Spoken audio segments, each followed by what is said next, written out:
Do you feel stuck, like no matter what you do, nothing really moves? You've got the career, the skills, the experience, yet you feel like something's off, like you've hit an invisible wall. This is actually a lot more common than most people would like to think. But here's a thought. Are you truly stuck, or have you simply stopped believing that you can move? Let me tell you a story. This is Philippe Croison. In his own words, he lived an ordinary life in a quiet part of France and was a bit of a couch potato until an accident changed everything for him.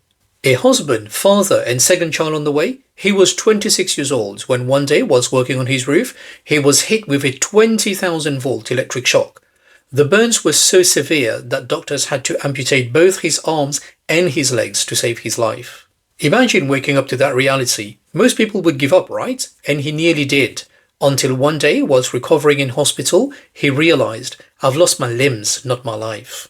And that was like a light switch that got flicked in his head. From that moment, Philippe decided to live, and he stopped focusing on what he's lost and started asking himself, what can I still do? Of the many things he's achieved since, he's spent 2 whole years learning to swim with prosthetics, training 35 hours per week, and in September 2010, he became the first quadruple amputee to swim across the English Channel. 21 miles, no arms, no legs, in freezing water. Not bad for someone who once called himself a couch potato.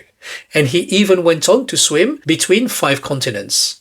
Later, when asked how he did it, his response was, my real disability was in my head, not in my body. Once his belief about his abilities shifted, everything else followed. His thoughts, his energy, his actions. So you see, you may be scared, drained, or even unsure where to start, but you're not stuck. You're just one new belief away from movement. Stop waiting for clarity. Movement is what creates clarity, not the other way around. That's your starting point. So if you're ready to get unstuck, then ask yourself, if I stop saying I'm stuck, what's one small step that I can take today? If you'd like some professional help to break through those invisible barriers, then let's connect. Because like Philip proved, your limits aren't physical, they're in your mind. And once you see that, everything changes. So until then, I wish you well, and may your best inner thoughts be with you. Assalamu alaikum, and bye for now.